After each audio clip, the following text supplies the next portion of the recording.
l'achat de mon premier camion, jamais j'aurais pensé qu'on était pour fêter le 30e anniversaire de Plomberie Jobainville. Après discussion et nombreuses discussions avec ma conjointe, nous sommes venus à la conclusion de tenter ma chance comme entrepreneur plomberie chauffage. Quel beau défi, ne sachant pas si j'aurais de l'ouvrage la semaine suivante. Son bureau était installé en bas au sous-sol dans la salle de lavage et je me rappelle que ma mère m'a déjà dit qu'elle avait surpris mon père à être couché sur la table à attendre que le téléphone sonne.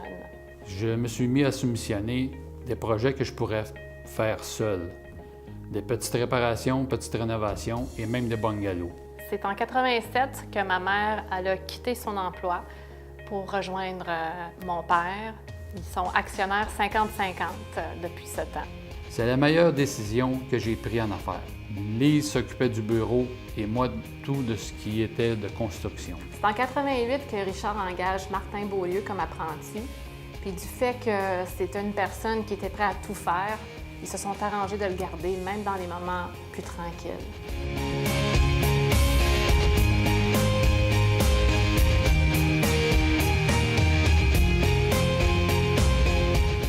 En 91, l'entreprise engage Michel Turgeon. En 92, on engage Denis Côté. En 95, on engage Marc Darcigny. En 96, on engage Somnang Sop.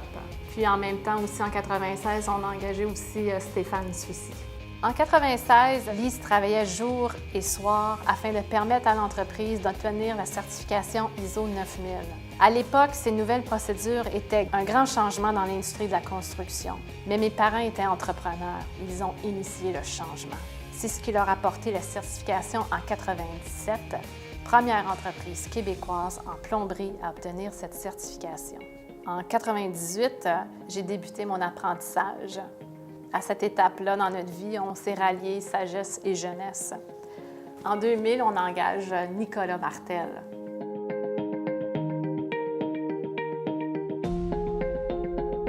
On a fait affaire avec la compagnie de caution qui est la Garantie. Qu'aujourd'hui, eux autres, ils nous ont supportés puis ils ont dit « C'est beau, on croit en vous.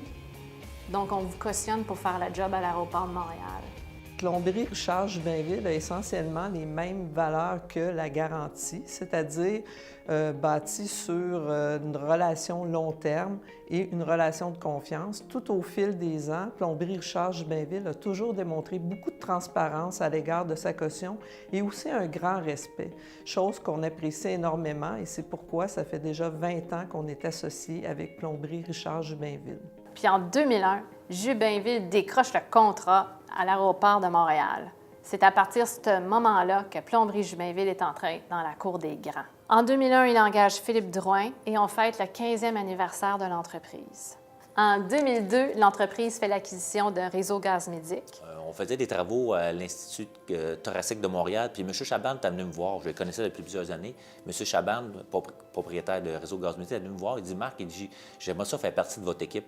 Être avec vous dans votre équipe, je pense que je serais à l'aise puis je serais bien de travailler avec vous. » Fait que lors de mon retour au bureau, j'ai parlé avec M. Jobainville. Et M. Jobainville, je pense que M. Chaban de Réseau Gaz Médic aimerait ça faire partie de notre équipe, puis il serait bien, il serait à l'aise avec nous autres, puis il trouve qu'on est une belle équipe de travail. Avec ces projets, nous avons pu obtenir des projets d'envergure dans les hôpitaux.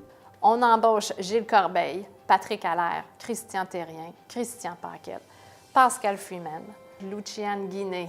En 2003, on embauche Bruno Labelle, Stéphane Lavoie, Éric Martin. En 2004, on fait l'achat et le réaménagement des nouveaux bureaux. Il faut dire qu'on a passé de la salle de lavage au bureau Adelson, à Ville-Saint-Laurent, pour enfin être ici, dans un beau bureau. Dans la même période, l'entreprise a paru dans la revue Constructo, 4e au chapitre des heures travaillées par les tuyauteurs du Québec. En 2004, on embauche Patrick Chaban et en 2005, on embauche Maxime Lauzon. En 2006, on est une des seules entreprises au Québec en plomberie d'obtenir l'accréditation d'un manuel de contrôle qualité de la Régie du bâtiment. En 2006, on embauche David Laplante. Pendant cette année-là, j'ai Bruno Labelle qui a fait un projet de nuit dans plus de 1 an de temps à Place Ville-Marie. J'ai commencé avec la réfection des stationnements, puis au fil du temps, on a eu plusieurs contrats là-bas, de l'aménagement des bureaux. Et c'est grâce à sa disponibilité, sa flexibilité, que ça nous a permis de se faire connaître à Place Ville-Marie. Et on y travaille encore aujourd'hui. En 2007, on embauche Julien Trudeau. En 2008, nous avons gagné plusieurs projets à l'ADM, comme le départ transfrontalier, l'hôtel Marriott. L'entreprise, cette année-là, a engagé plus de 133 employés. Pour ce chantier, nous avons fait toute la plomberie, chauffage, eau refroidie. Puis l'hôtel, bien, c'est sûr que c'est toutes les chambres, les salles de bain dans chacune des chambres, les cuisines au 4e étage qui étaient des méga cuisines pour le restaurant de l'hôtel Marriott.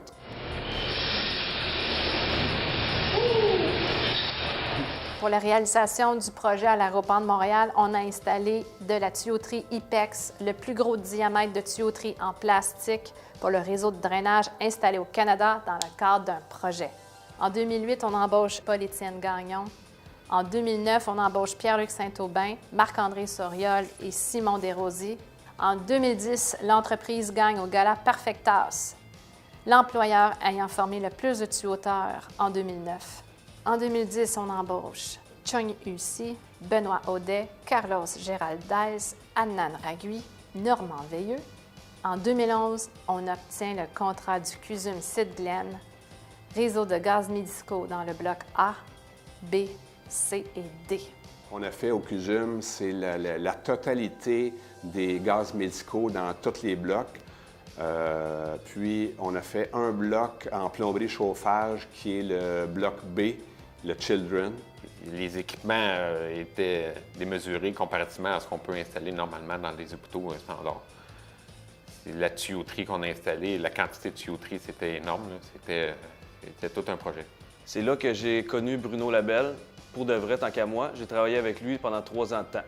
Je peux vous dire qu'une chance qu'il était là, lui, parce que, honnêtement, c'était un chantier immense.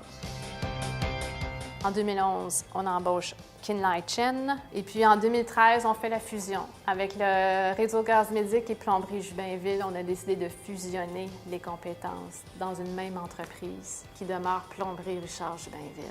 Et aussi, lors d'une soirée à l'ASPE, Plomberie Jubinville gagne le concours Design ASP 2013 pour le projet de biodiversité. Puis en 2014, on remporte un autre gros projet qui est le CHU Sainte-Justine dans les gaz médicaux. En 2016, on a changé notre logo. Pour moi, il y avait 3 mots qui représentaient les compétences d'une entreprise, du passé, du présent puis du futur.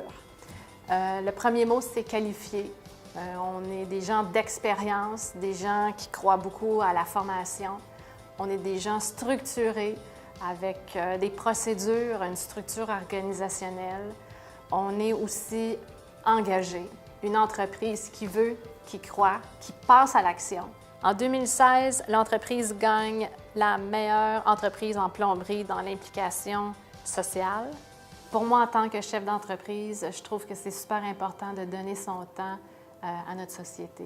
En 2016, il y a eu le retrait de Lise et de Richard. Je crois que mes parents ont vu que je gère une équipe qui se donne la liberté de se dépasser.